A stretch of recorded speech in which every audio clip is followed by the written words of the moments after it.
Hello, and welcome to another episode of Thrive Like a Parent podcast. Today, I'm really excited to talk to you about some particular information, which is what is the fastest way to regulate?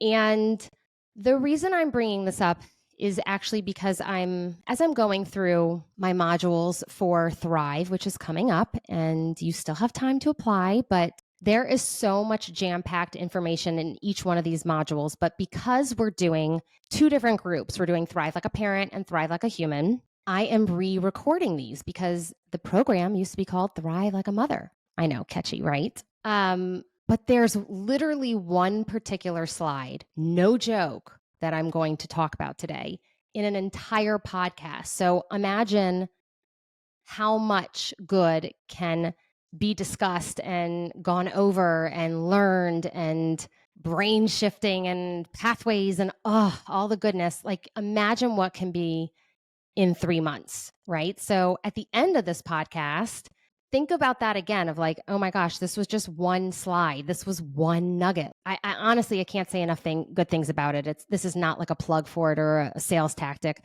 I'm really so proud of the work I've put into this program, and it's so phenomenal. Every single time we start a new Thrive, it's like we say the same thing to all the clients. We cannot wait to watch your transformation, and it happens every time, and it's the coolest thing to witness. I feel so grateful and lucky that I get to do this and that I have this job and that you trust me and my knowledge and my information. Like I cannot, like I just cannot say enough. I really can't. So let's dive deep into what is the fastest way to regulate your nervous system. So I'll just tell you up front. How about that? The fastest and quickest way to get your brain back into a homeostasis state, okay, is control, fixing, creating structure, or jumping into action. Okay. And honestly, this podcast is kind of a gotcha because that is not what I want you to do. Does that work? Sure. But I'm going to give you plenty of examples today of why we use currently, most of my clients come to me and they are currently using this built-in internal system, if you will, of attempting to regulate their nervous system. Okay. So I'll use me, and I'm going to say, like, a lot of you are gas pedals. Okay. You know, I'm a gas pedal, I'm a seeker, and I've worked really hard on being able to step on that brake. When you are a gas pedal, you use so much energy. You are pumping constantly cortisol. And have you ever heard of adrenal fatigue? Like ding, ding, ding, ding, ding. Your adrenals are what produce and release these hormones. And if you're going, if you're a parent, if you're a full-time working parent, if you're, I don't know, single and full-time working, like you can be a gas pedal just about anywhere or anytime in the world today, especially because we have taught our brains that they should work at the speed of lightning, like computers. And we are trying to keep up with that. So we are really pushing our brains to go. Now, what helps us feel satiated when we are expending extra cortisol and we're pushing, glucose into our bloodstream because your brain is thinking that you're in a chronic state of fight or flight, right? Like it might be low grade fight or flight, but it might be fight or flight. Your body is pushing out excess hormones, okay? And so what you're doing on a regular basis is building structure, stability, and control in order to satiate the amount of hormones that are being produced within your body. That is giving you a false sense of homeostasis. That is giving you a false sense of regulation, okay? So let's take it a step further with control, okay?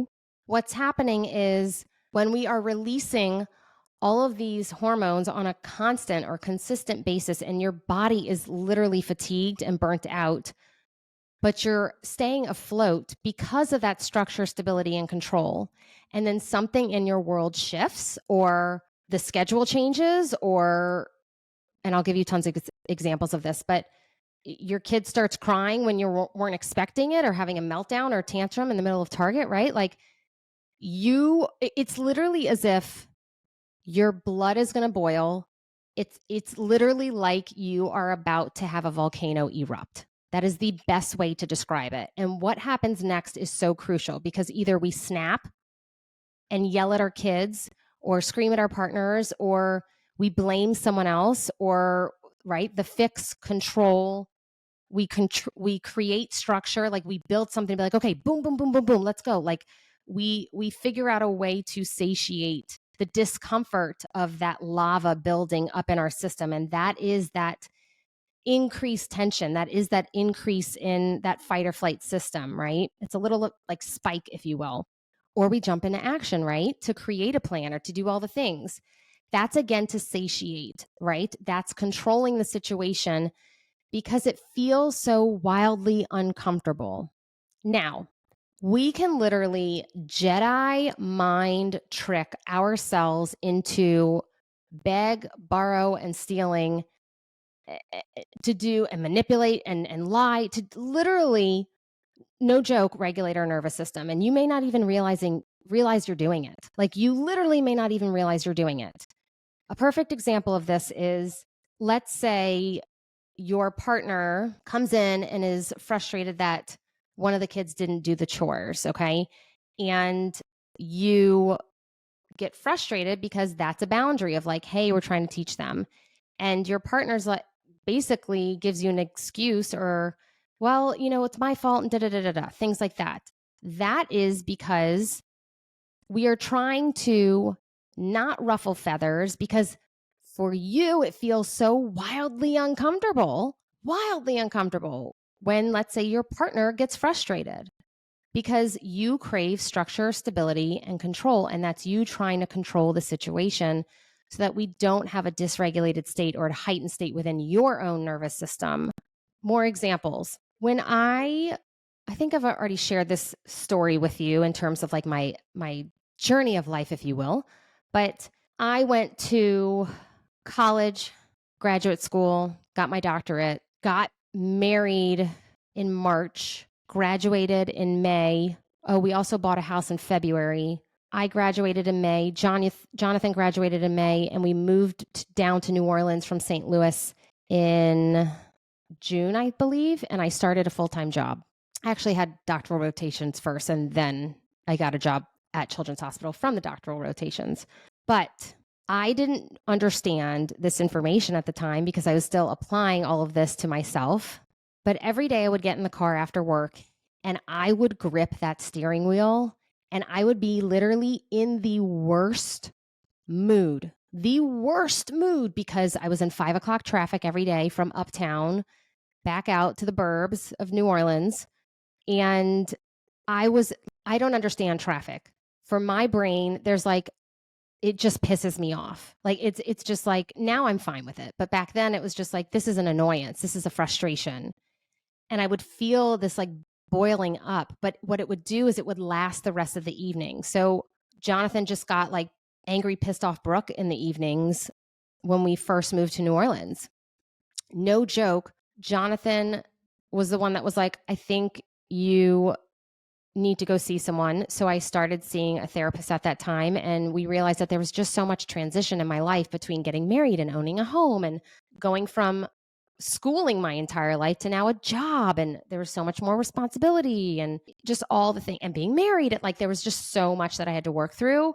But it was to the point where Jonathan was, maybe you need some medication. And I was like, what? And I actually did go on some anti-anxiety medication at that time in my life. So there's nothing wrong with medication.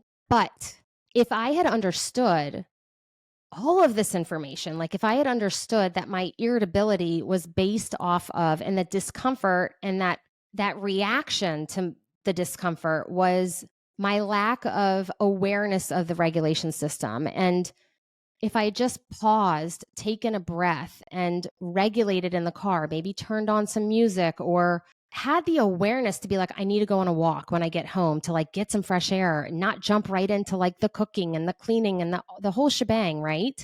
I don't know. I'm not saying it's right or wrong, but maybe I wouldn't have even needed medicine. Like definitely a therapist, right? Therapy is always good. No human should not have support, FYI, like none. Like I don't care what kind of support it is. Therapy, coach, our team, like Thrive, like whatever it is, like find something. Like you got to have something. Keep listening to the podcast. There you go. Right? No human should do this alone. But I was so uncomfortable because of that spike and that boost in that dysregulation of it veered from my normal structure, stability, and control. Traffic, right? It's unknown. You never know, right? And again, it's just a effing waste of time. Move the F out of my way. I am ready to get home. A train. If a train stopped me, oh boy, I'd like full blown sweats. Like I don't really know what else to say. Okay. So that's an example of when our lava, like when your body starts to like produce more, right? Produce more of that excess energy. Okay. And we have that irritability, we have those behaviors when we don't have control. So, what actually happens is structure, stability, control. And then when you are in that state and you are in that heightened state, fixing, controlling, creating structure, jumping into action. The reason I said that this is kind of like gotcha podcast is, and I said that's actually not what I want you to do, is because you're trying to satiate the discomfort as fast as you possibly can. But what that's not doing is supporting your nervous system into being okay sitting in chaos, being okay sitting in discomfort. And that's a lot of what we do with our clients is help you recalibrate your smoke detector, right? Your smoke detector is your nervous system and you're sniffing out threats all the time, right? It's like looking for them. And in that discomfort, if I had had the awareness when sitting in the car, frustrated as hell because of traffic, I could have done some things to support my nervous system rather than be irritable and even pissed off and frustrated and then snap at Jonathan when I got home, right? Like externally blaming others, right? I could have said, you know what? I love this job. I've chosen this job. I know that there's traffic going from downtown to my neck of the woods. It's just going to be this way. How about we make the most of it? I don't even know if their podcasts were like an awesome thing back then. This was decades ago. That's so sad. But, not decades, but I'm not going to age myself that much. But it was far back there. There were things I could have done, okay? I'm going to give you more examples. So, one of the biggest ones I've used, and you may have even heard me use this before, is the bathtub example. So, you've had a long day at work. You just want to get through bath time, bath, bed, good night.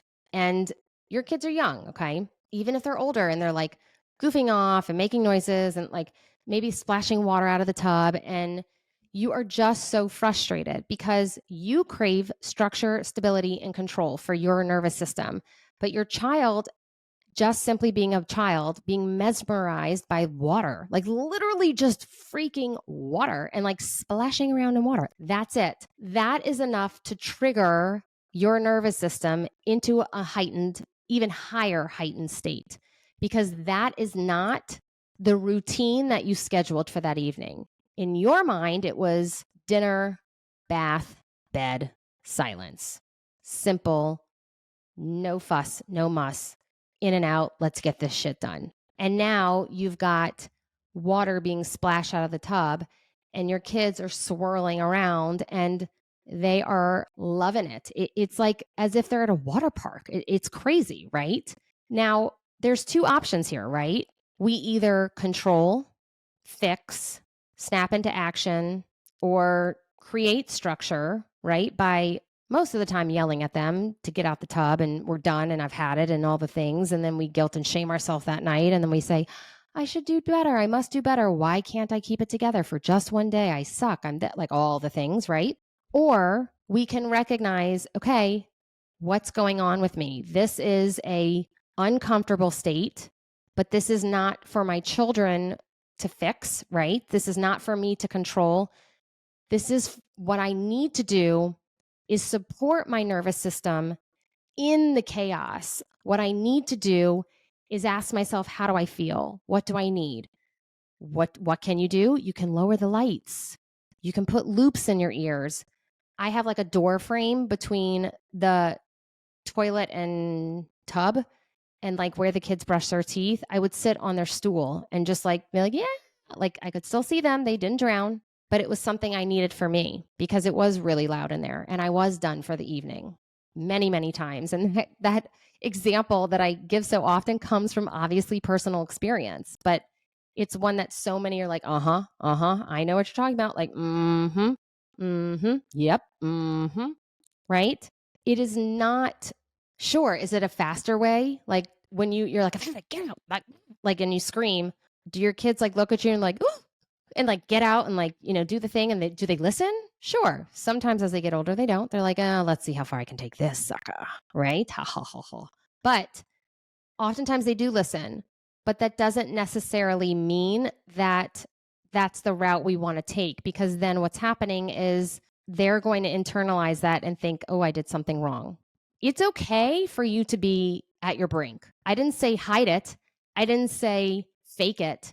What I would do in that instance is say, guys, mommy is on red.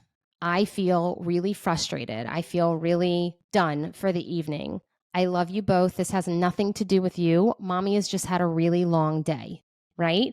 So there's a difference between sharing your feelings and being where you're at and screaming at our kids and being like, enough, right? Because they don't know what they did. They're just being kids. Like they'll push. They'll take 10,000 miles if you give it, right? It's up to you to let them know where you're at. And it's up to you to let them know that it's not their fault, right? But at the end of the day, it's up to you whether you want to recalibrate your nervous system and your smoke detector so that it isn't as sensitive. And that's a lot of what we do in Thrive. And when I work with my clients is helping them recalibrate that, because what's happening when you're pissed off at the traffic or you're annoyed with the water splashing out of the bathtub, or you're watching a football game on Sunday afternoon and your kid all of a sudden they start wrestling and screaming and kicking, and like that wasn't planned. That's not structure, stability, control. That's like a haywire. That's like a home dog. I didn't expect that today. Right? Right? Or when your kid throws their meal all over the floor, when they trip and they drop water, or I don't know, when you get into a car accident and you're like, this was not expected for the day, right? Your body and brain aren't ready for that, especially when they're already on heightened alert, especially if you're already burnt out, especially if you already feel like you live in a state of chronic fight or flight. It is going to feel so wildly, wildly uncomfortable when anything veers off from structure, stability, control. And oftentimes, the fastest way back down is through more structure, stability, control, fix, jump into action, right? Do the thing, right? Fixing can also be yelling, right? Like that's fixing of like, enough. It's a quick fix, right? But the better route, it is longer and it may take some support, but the better route is to support your nervous system into building new pathways so that the chaos doesn't bother you as much anymore. Does it take time? Yes. Does it take effort? Yes. Does it take energy? Yes. But what will happen is, I'll give, the sports example I just gave, right? You're chilling, you're watching the sports game, and your kids are driving you nuts.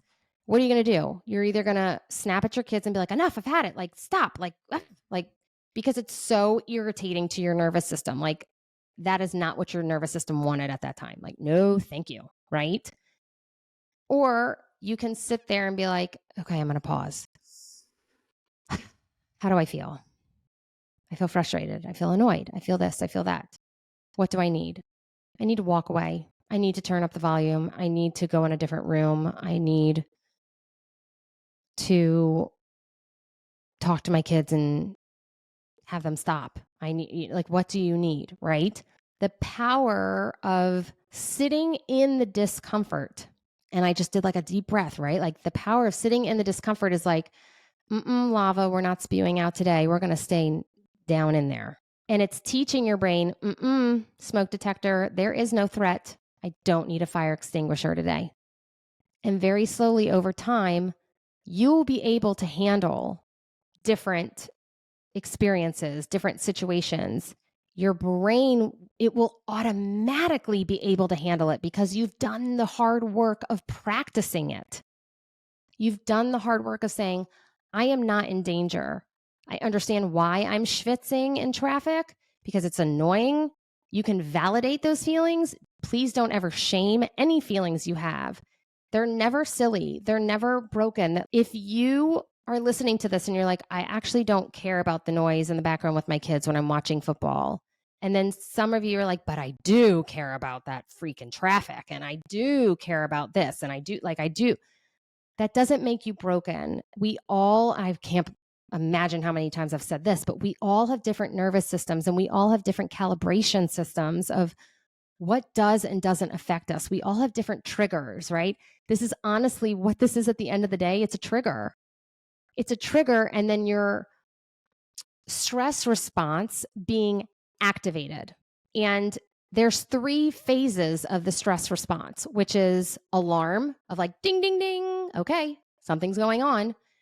Resistance, which is I'm going to fight this like hell and I'm going to beg, borrow, and steal and cheat and control and fix and jump into action. And I'm going to do it all to try and stop this and satiate and get back down to homeostasis. And when that doesn't work, what ends up happening is the 3rd stage is pure and total exhaustion. Like you're done, like adrenal fatigue, like you are done. What ends up happening usually is a huge meltdown or a screaming match or a something where your body's going to regulate for you because you chose not to do it for yourself. There are 3 different stages, and the stage that we're literally talking about today is that resistance stage. Oftentimes, I will see in the resistance stage, that's when we're scrolling our phone. That's when we're like sucking in social media because it feels so uncomfortable even to come down to regulation that we're trying to satiate that discomfort of, okay, this is something I can do to like pass the time, or this is something I can do to like zone out, or this is something I can do to feel like I'm giving myself some self-care. Like there's so many different reasons we scroll, but it is a resistance strategy, and fixing, controlling, jumping into action and creating that structure, that is ways of resistance within that stress response. And so what we want to do is build a larger window of tolerance to your stress response. And that will help you maintain regulation longer, maintain regulation long-term faster, in my opinion. And what do you get by having that? What do you get by being regulated longer? You become more present. You don't snap at your kids as much. You find beautiful connections with your partner. You don't blame each other for everything. It's peaceful. When I ask, my clients, like, what do you want? Like, how do you want to feel? They say calm, peaceful. Yeah. And it is available to every single human on this planet. But unfortunately, the fast route is a coat of armor that just perpetuates more building of that stress response in a much stronger way, and building pathways that long-term will create the same response. And so what we need to do is shift those patterns. I often tell my clients it's going to get worse before it gets better because I'm asking you to sit in discomfort. And I felt it too. I know it from experience. It was so wildly uncomfortable, which is why I don't recommend you doing this alone. I was actually working with a client the other day, and when I have one-on-one clients, they voice message me back and forth, and I'm pretty much available if I'm not with my kids or doing anything with any other clients or recording anything. And she did such a phenomenal job of recognizing the discomfort. And she did a really great, she was like, I was trying to explain it to her, and she was like, that's exactly what it feels like. It does feel like I've had coffee and I don't even drink caffeine. And I was like, yup. Mm-hmm. And we were trying to work through, okay, this is what do we need? How can we support your body? And she's fairly new at this. And she was like, well, I could organize the pantry, but I don't want to organize the pantry. That's something that I should do, not that I want to do. Well, pantry 1. I got a voice message from her and she's like, well, pantry 1. That's okay. That's okay. This process is not linear, but first comes awareness. And we want to take all of our wins because our brain can literally focus solely on the negative. Have you ever had a day where you're like, that was a bad day? Well, that was a terrible day. And like maybe it was just a moment. Maybe it was just like a 20-minute meltdown with your kid in Target and everyone's staring at you and you're like, F off because your kid wanted the damn toy. And that's a whole nother topic. But like, was the rest of the day good? Did the evening get better? We somehow can remember all the things that everyone has done wrong to us. We can remember all the things that have gone wrong in our life. What about all the things that have gone right? Are you keeping that list? No. But we sure as hell remember the times where people have wronged us or things have gone badly, poorly, all the things. But if we start recognizing it's just a moment and this is a process, your brain can get out of resistance and into a regulated state and not a stress response, exhaustion state, but a homeostasis, regulated state of calm and peace. And again, I want to remind you as I'm smiling, that was one slide. One slide. Can you imagine? I'm really, really enjoying going back through all these modules and re-recording them to update them. It's been so fun. And I really hope this helped. I really hope that there was a lot of jargon today. There was a lot of heavy jargon. So if you need to listen again, and do me a favor. I would love your feedback. I would love you to share this with any and everyone that you think could use this information. I would love for you to write a review. That is 1,000% how you can support our work here, as well as sharing it with any and everyone that you feel might be able to utilize this and it could be helpful to. And that is the biggest thank you could ever give me and our team, because we love doing this. We absolutely love doing this, and we want this to reach as many people as we can. So until next time, take care of yourself. XOXO, Dr. B.